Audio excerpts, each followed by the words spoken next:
Waitress defended a veteran from an angry customer. An hour later, his entire platoon filled the diner. The morning sun cast long shadows across Harper's Junction, Tennessee, painting the small town in hues of amber and gold. Main Street stretched lazily between weathered storefronts, where American flags hung from every porch and window, their colors still vibrant against the fading paint of decades-old buildings. At the heart of it all sat the Junction Diner, a humble establishment that had served as the town's beating heart for over 40 years. Steam rose from the grill as Callie Granger wiped down the counter for the third time that morning, her movements practiced and efficient. At 27, she possessed the kind of spirited energy that could light up a room, paired with a sharp tongue that had earned her both respect and caution from the local regulars. The diner's walls were adorned with black and white photographs of local boys who had served their country, some who had returned home, others who hadn't. The smell of frying bacon mingled with fresh coffee, creating an atmosphere that felt like a warm embrace to anyone who walked through the door. "Morning, Callie," called out Martha Henderson, sliding into her usual booth by the window. "The usual?" "Coming right up, Mrs. Henderson," Callie replied, already reaching for the coffee pot. This was her domain, her sanctuary where she knew every customer's order by heart and their stories even better. The bell above the door chimed softly as a figure entered, moving with a measured gait that spoke of both age and purpose. Silas Gunny McAllister stood in the doorway for a moment, his weathered hands adjusting a simple baseball cap that bore no insignia, no indication of the legend that walked among them. At 78, he carried himself with the quiet dignity of a man who had seen the world at its worst and chose to focus on its best. Several patrons nodded respectfully in his direction. Old Pete from the hardware store raised his coffee cup slightly, a gesture of acknowledgement between men who understood the weight of service.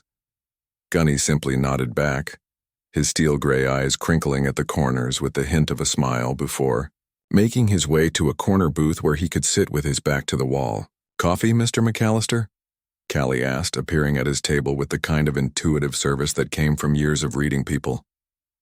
"If you don't mind, Miss Callie," he replied, his voice carrying the soft drawl of the South mixed with something harder, forged in distant places under foreign skies.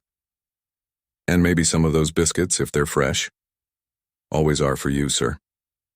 There was genuine warmth in her voice. In a town where everyone had a story, Silas McAllister's remained largely unspoken, but Callie had always sensed there was more to the quiet man than met the eye. The morning progressed with its usual rhythm, farmers discussing weather patterns, retirees solving the world's problems over endless cups of coffee, and the gentle clatter of silverware against plates. Silas sat in his corner, occasionally looking up from his newspaper to observe the familiar dance of small-town life unfolding around him. It was just past 10 when the bell chimed again, this time announcing an arrival that immediately shifted the diner's atmosphere.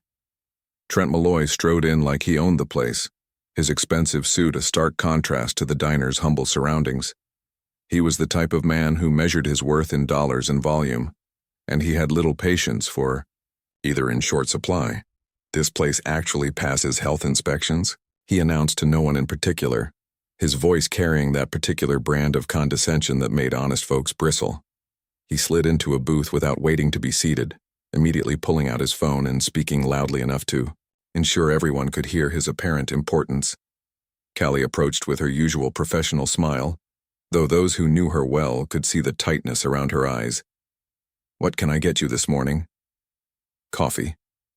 Black. And make it quick. I've got real business to attend to, not like the rest of these." He gestured dismissively at the other patrons, his meaning clear without finishing the sentence. The diner had grown quieter, conversations dropping to murmurs as the locals processed this unwelcome intrusion into their peaceful morning. Callie poured his coffee with measured movements, her jaw set in a way that suggested she was choosing her words carefully. Malloy's phone conversation continued, growing louder and more obnoxious by the minute. He complained about the backwater town and its simple people, seemingly oblivious to the offense he was causing. When his coffee arrived, he barely glanced up, continuing his verbal assault on their community while Callie stood nearby, her knuckles white as she gripped her order pad. It was then that Malloy's attention fell on Silas, sitting quietly in his corner booth, still reading his paper with the patience of a man who had learned to find peace in small moments. "Look at this old-timer," Malloy said, loud enough for the entire diner to hear. "Probably been sitting in that same spot for 20 years, watching the world pass him by. Bet he's never been more than 50 miles from where he was born." The temperature in the room seemed to drop several degrees. Old Pete set down his coffee cup with deliberate care. Martha Henderson stopped mid-sentence in her conversation with her friend. Even the sizzle from the grill seemed to quiet as everyone waited to see what would happen next. Silas looked up from his paper, his gray eyes meeting Malloy's across the room. There was no anger there, no indignation, just the steady gaze of a man who had faced down far worse than an entitled stranger in an expensive suit. Probably never served his country, never did anything meaningful with his life, Malloy continued, emboldened by what he mistook for weakness. Just another small-town nobody taking up space. That was when Callie Granger's famous temper finally snapped. "That's enough." Her voice cut through the diner like a blade, sharp and clear and brooking no argument. She turned to face Malloy, her green eyes blazing with a fire that made him actually look up from his phone. "You want to insult our town? Fine. You want to act like you're better than us? We've heard it before. But you will not, and I mean will not, disrespect that man." The entire diner had gone silent now, every eye fixed on the young waitress who stood no more than 5'4" but seemed to tower over the room with her righteous anger. "Do you have any idea who you're talking about?" she continued, her voice rising with each word. "That old-timer has done more for this country and his little finger than you've done in your entire worthless life. He's earned the right to sit wherever he damn well pleases, and if you've got a problem with that, there's the door." Malloy's face had turned an interesting shade of red. "Now listen here, you little—" "No, you listen." Callie stepped closer, to his table, and something in her bearing made him lean back instinctively. "This is our place. These are our people, and we look after our own. You've got 30 seconds to finish that coffee and get out, or I'll be happy to help you find the exit." The silence stretched taut as a wire. Malloy looked around the room, perhaps expecting support, but found only hostile stares from every direction. Even the cook had emerged from the kitchen, a spatula in his hand and an expression that suggested he'd be happy to use it for purposes other than cooking. "This is ridiculous," Malloy muttered, throwing a crumpled bill on the table. "Backwater dump with backwater people." But he was already moving toward the door, his bluster deflated in the face of unified opposition. As the door slammed behind him, the diner remained quiet for a long moment. Then, slowly, conversations resumed, and the normal rhythm of the morning began to reassert itself. Callie found herself standing beside Silas's table, her hands shaking slightly from the adrenaline. The old man looked up at her with those steady gray eyes, and she saw something there that made her chest tight, a deep, quiet gratitude that somehow conveyed more than any words could have. "Thank you, Miss Callie," he said simply. "That was very kind." "It was nothing, Mr. McAllister, just common decency." He smiled then, a real smile that transformed his weathered features. "In my experience, common decency is rarer than it ought to be. What you did, it means more than you know." Callie nodded, still not quite steady on her feet. "Can I get you anything else?" "No, ma'am. I think I'll just finish my coffee and make a phone call if that's all right." She watched him pull out an old flip phone, the kind that seemed almost quaint in an age of smartphones. His conversation was brief and quiet, too low for her to overhear, but she caught the military precision in his words, the way he spoke in clipped, efficient sentences that conveyed maximum information in minimum time. An hour passed. The lunch crowd was beginning to trickle in when the rumble began, low at first like distant thunder, then growing steadily louder.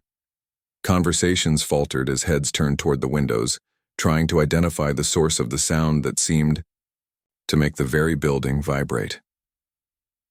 Outside, a convoy of military vehicles was rolling down Main Street, Humvees and transport trucks in perfect formation, their olive-drab paint stark against the small-town backdrop.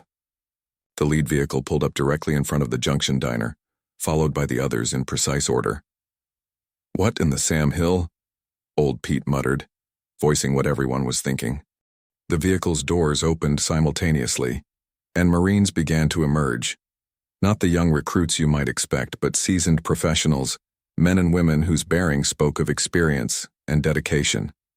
They formed up on the sidewalk with military precision, their movements synchronized without need for commands. The leader, a man in his late 30s with sergeant's stripes and the kind of presence that commanded attention without demanding it, approached the diner's entrance. His nameplate read Knox, and his dark eyes swept the interior as he stepped inside, taking in every detail with the trained observation of a professional soldier. The diner had gone completely silent now, every patron frozen in place as they tried to process what was happening. Callie stood behind the counter, her coffee pot forgotten in her hand, watching as Sergeant Knox's gaze found and fixed on her.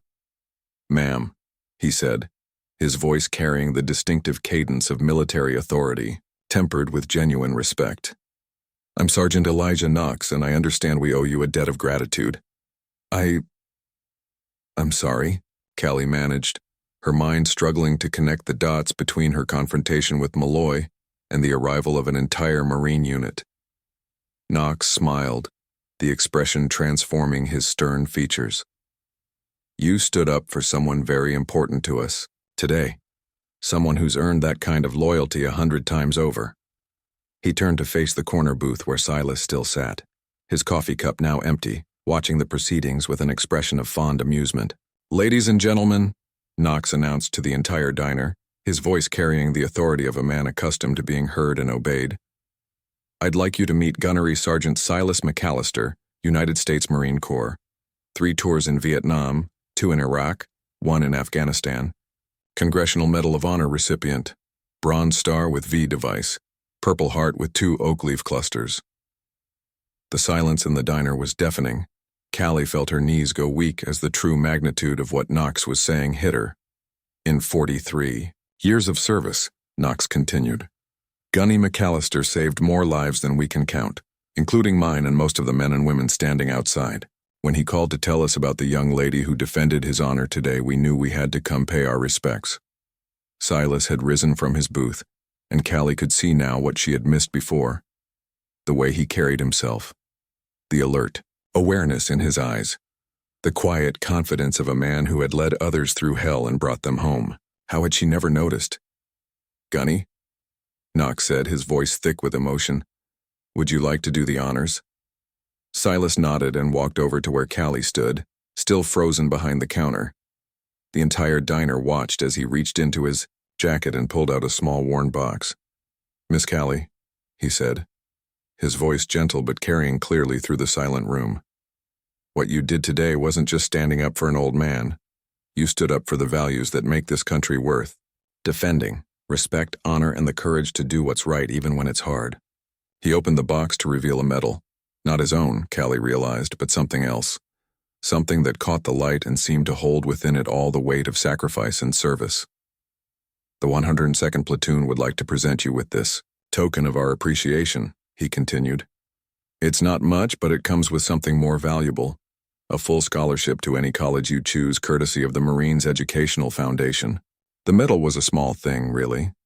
But as Silas pinned it to her uniform, Callie felt the weight of it like it was made of pure gold.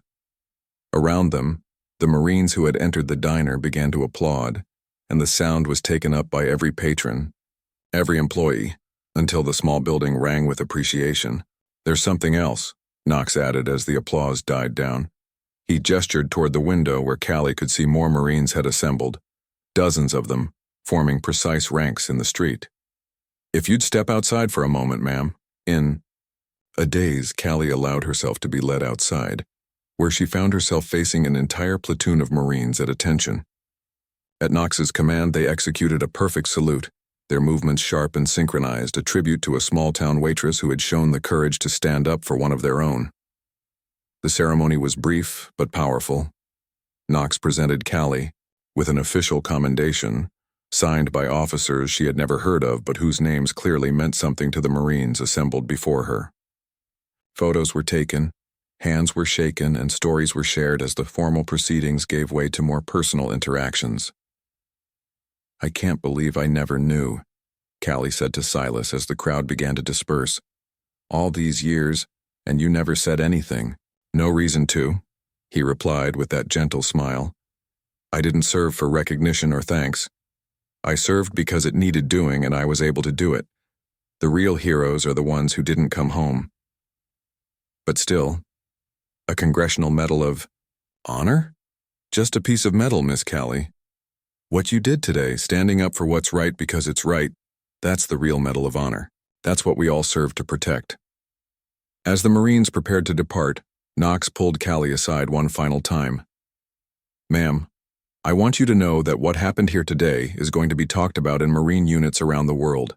The young Waitress who defended Gunny McAllister. You've become part of Marine Corps legend." The convoy pulled away as suddenly as it had arrived, leaving Harper's Junction to process what had just occurred. But the story was far from over. Word spread quickly through the small town and beyond. By evening, news crews had arrived from Nashville and Atlanta. By the end of the week, the story had gone national. The small-town waitress who defended a war hero and sparked an outpouring of military appreciation that captured the nation's attention. The Junction Diner became a pilgrimage site of sorts, a place where people came to see where ordinary courage had been rewarded with extraordinary recognition. The walls that had once held only local military photos now included a prominent display honoring both Silas's service and Callie's moment of moral clarity. Callie used her scholarship to study education, with plans to return to Harper's Junction as a teacher. She wanted to help young people understand the values that her confrontation had exemplified, the importance of standing up for others, of recognizing service and sacrifice, of maintaining respect and dignity in all interactions. Silas, meanwhile, found himself in an unexpected role as a mentor and community elder. Young people began seeking him out, drawn by the stories they had heard and the quiet wisdom he offered. He started volunteering at the local high school, sharing not war stories but lessons about leadership, responsibility, and the importance of serving something greater than oneself. The diner itself was eventually designated as a local landmark, with a plaque commemorating the events of that day. But more importantly, it remained what it had always been, a place where community gathered, where stories were shared, and where the values of small-town America continued to thrive. Months later, on a quiet Tuesday morning much like the one where it all began, Callie was wiping down the counter when a young soldier in dress blues entered the diner. He was nervous, clearly new to his uniform, and he looked around uncertainly before approaching the counter.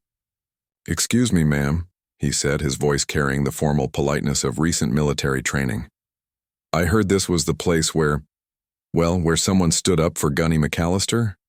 Callie smiled, recognizing the look in his eyes, the same mixture of respect and curiosity she had seen in dozens of visitors over the past months. "That's right. Can I get you some coffee?" "Yes, ma'am." "And would it be possible to meet him?" "Gunny McAllister? I'm shipping out next week, and my sergeant said if I ever had the chance." Before Callie could answer, the bell chimed and Silas entered right on schedule, nodding to the regular patrons who greeted him with familiar warmth. When he saw the young Marine, something passed between them, a recognition that transcended rank and age, the invisible bond that connected all who had chosen to serve. "Son," Silas said, approaching the counter, "I believe we should talk." As Callie watched the old Marine and the young soldier settle into a booth together, she felt the same sense of rightness that had driven her to speak up all those months ago. This was what it was all about, not the medals or the recognition, but the simple human connections that made communities strong and kept the best of American values alive. Outside, Harper's Junction continued its quiet existence, a small town, with a big heart and an unshakable understanding of what really mattered. Inside the Junction Diner, over cups of coffee and plates of fresh biscuits, the lessons of service, respect, and courage continued to be passed from one generation to the next, one conversation at a time. The story that had begun with a moment of moral courage had become something larger, A reminder that heroism isn't always found on battlefields or in grand gestures, but sometimes in the simple decision to stand up for what's right, regardless of the cost. In a world that often seemed to have lost its way, the Junction Diner stood as proof that the values worth defending were alive and well, living quietly in the hearts of ordinary people who chose, when the moment demanded it, to be extraordinary. As the first anniversary of what locals had dubbed the Stand approached, Harper's Junction prepared for something it had never experienced before, a formal military ceremony in their small town. The news had reached the highest levels of military command, and what started as a simple story of respect had grown into something much more significant. General Patricia Hawthorne, a 3-star general and the highest-ranking female Marine in active duty, personally requested to attend the anniversary celebration. Her own grandfather had served in Korea, and the story of Callie's defense of Gunny McAllister had resonated deeply with her understanding of what military service truly meant, not just to those who served, but to the communities that supported them. The town council met weekly for 2 months, planning how to handle the influx of visitors expected for the ceremony. Hotel rooms were booked solid within a 50-mile radius.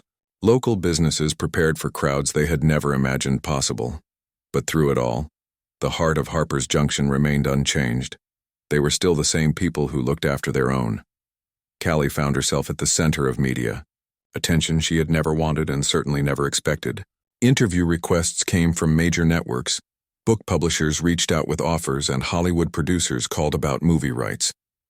But every morning she still showed up at the Junction Diner at 5:30 a.m., tied on her apron, and started the coffee. "You could be rich and famous," her friend Sarah pointed out one evening as they sat on Callie's front porch, watching the sunset paint the Tennessee hills in shades of gold and crimson. "I already am," Callie replied, gesturing toward the town spread out before them. "Rich in the things that matter, famous among the people I care about. What more could I want?" It was a sentiment that Silas understood completely. Despite the attention and accolades, he maintained his quiet routine. Every morning at 8 a.m. he walked the 3 blocks from his small house to the diner. Every evening he sat on his front porch reading or simply watching the world go by. The difference now was that his porch had become an unofficial gathering place for young people seeking wisdom, veterans needing someone who understood, and visitors hoping to meet the man whose humility had sparked a national conversation about respect and service. One particular evening, about 2 weeks before the anniversary ceremony, a car with New York plates pulled up in front of Silas's house. A well-dressed woman in her 50s emerged, carrying a briefcase and wearing the confident air of someone accustomed to getting what she wanted. "Mr. McAllister?" she called out as she approached the porch where Silas sat with young Tommy Henderson, Martha's grandson, helping the boy with his history homework. "Yes, ma'am," Silas replied, rising politely. "I'm Rebecca Steinberg from Pinnacle Publishing. I've been trying to reach you about your story. We'd like to offer you a substantial advance for your autobiography. Your experiences, combined with what happened at the diner, could be a bestseller." Silas listened politely as she outlined her proposal: a 6-figure advance, a nationwide book tour, television appearances, the works. When she finished, he thanked her kindly and declined. "But Mr. McAllister," she pressed, "this could secure your financial future. You'd never have to worry about money again." "Ma'am," Silas said gently, settling back into his rocking chair, "I've got everything I need right here. Besides, the stories worth telling aren't mine to sell. They belong to the men and women who didn't make it home to tell them themselves." After she left, Tommy looked up from his textbook. "Gunny, why didn't you take the money? You could buy anything you wanted."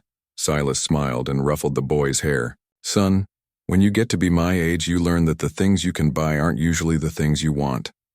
The things that matter, respect, friendship, the satisfaction of a job well done, those can't be purchased." The anniversary ceremony dawned clear and bright, with the kind of perfect October weather that made Tennessee feel like heaven on earth. By 7 a.m., Main Street was lined with people, veterans who had driven from across the country, active duty military personnel on leave, families who had heard the story, and wanted to be part of something positive, and media crews documenting what had become known as the Harper's Junction phenomenon. Inside the diner, Callie worked alongside her usual crew, but they had been joined by volunteers from the community and even some Marines who had requested permission to help serve breakfast. To the crowd, the sight of uniformed Marines carrying plates of biscuits and gravy, their military bearing intact as they navigated between tables, brought smiles to every face in the packed establishment. At precisely 10 a.m., the ceremony began in the town square that had been hastily expanded to accommodate the crowd. General Hawthorne, resplendent in her dress blues, took the podium with the kind of presence that commanded attention without demanding it.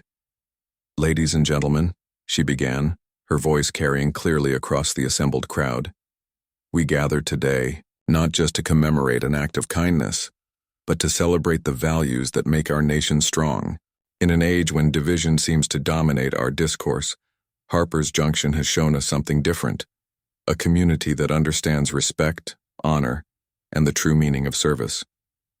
She spoke about Silas's distinguished career, but also about the broader lesson his story represented. She talked about Callie's courage, but placed it in the context of civilians who support and honor military service.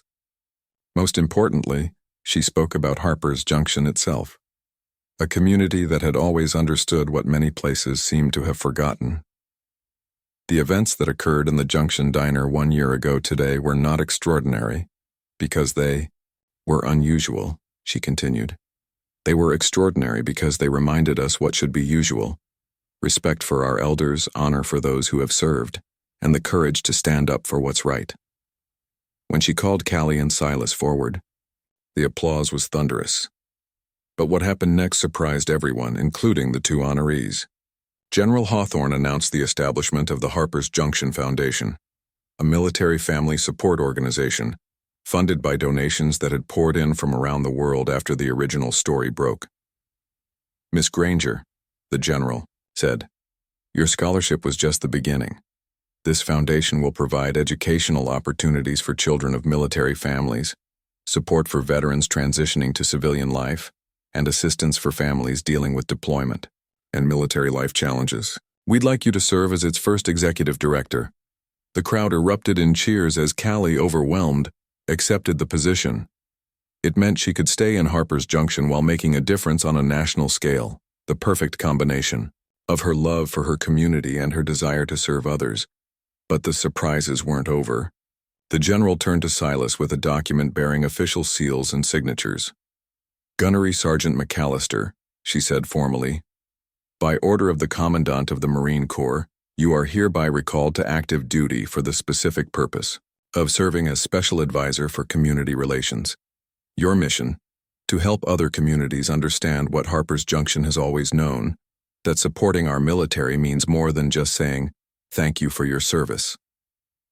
As the ceremony concluded and the crowds began to disperse, something remarkable happened. Instead of leaving immediately, people lingered. They walked through the town, stopping in shops, talking with locals, sharing stories. Veterans found each other and swapped tales. Children asked questions about military service.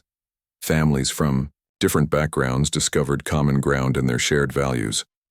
That evening, as the last of the visitors departed and Harper's Junction settled back into its familiar rhythms, Callie and Silas found themselves back in the diner, sharing a quiet cup of coffee in the same corner booth where everything had started. "Did you ever imagine it would lead to all this?" Callie asked, gesturing toward the certificates and photographs that now covered an entire wall. Silas chuckled, stirring sugar into his coffee with the same methodical care he brought to everything. "Miss Callie, in 43 years of military service, I learned that you can't predict how things will unfold. You can only control your own actions and trust that doing the right thing will lead to right outcomes." "And you think all this is a right outcome?"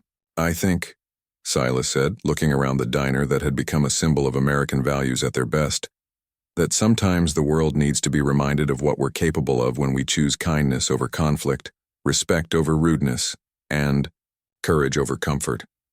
If our little story helps even one person make that choice, then yes, it's a very right outcome indeed." Outside, Harper's Junction slept peacefully under a blanket of stars, a small town that had touched the world simply by being true to its values.